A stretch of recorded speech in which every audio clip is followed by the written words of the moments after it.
বন্ধুরা, আমার কাছে একসময় ছিল মাত্র 5 কেজি ওজনের দুটো ডাম্বেল। আর এটা দিয়েই আমি প্রায় দীর্ঘ 3 বছর এক্সারসাইজ করে যাচ্ছি।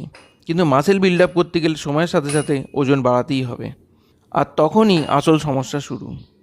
একটা 10 কেজি ওজনের ডাম্বেলের দাম অনলাইনে প্রায় 2800 টাকা।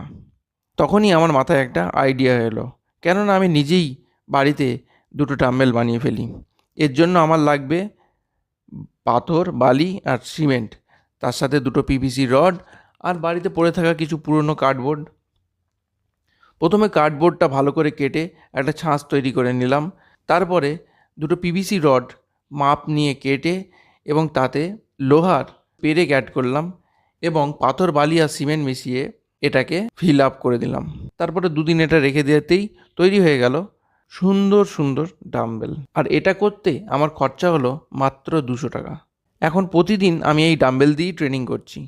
প্রোগ্রেসিভ ওভারলোড মানে ধীরে ধীরে ওজন বাড়ানোই মাংসপেশি গঠনের মূল চাবিকাঠি। 5 কেজি থেকে 10 কেজি, 10 কেজি থেকে 15 কেজি, এটাই আমার ফিটনেস জার্নিতে নতুন লেভেল সেট করে। এই অভিজ্ঞতা থেকে আমি একটা জিনিস শিখেছি, শরীরচর্চার আসল বাধা টাকা পয়সা নয়, আমাদের মানসিকতা। দামি জিম, দামি সরঞ্জাম এগুলো না থাকলেও আপনার যদি ইচ্ছাশক্তি থাকে, আপনার কাছে সব কিছুই সম্ভব। দেখবেন আস্তে আস্তে সবই হবে। কারণ শরীরচর্চা শুধু বাইরের সৌন্দর্য নয়, এটা আপনার ভেতরের শক্তি, আত্মবিশ্বাস, স্বাস্থ্য গড়ে তোলে। আর একবার শুরু করলে আপনি নিজেই নিজের হিরো হয়ে উঠবেন। তাই বলছি, নো এক্সকিউজ, জাস্ট স্টার্ট। আবার দেখা হবে বন্ধুরা নেক্সট কোনো ভিডিওতে। ভিডিওটা ভালো লাগলে অবশ্যই একটা লাইক করো এবং শেয়ার করো। কমেন্টে জানিও তোমাদের কেমন লাগলো।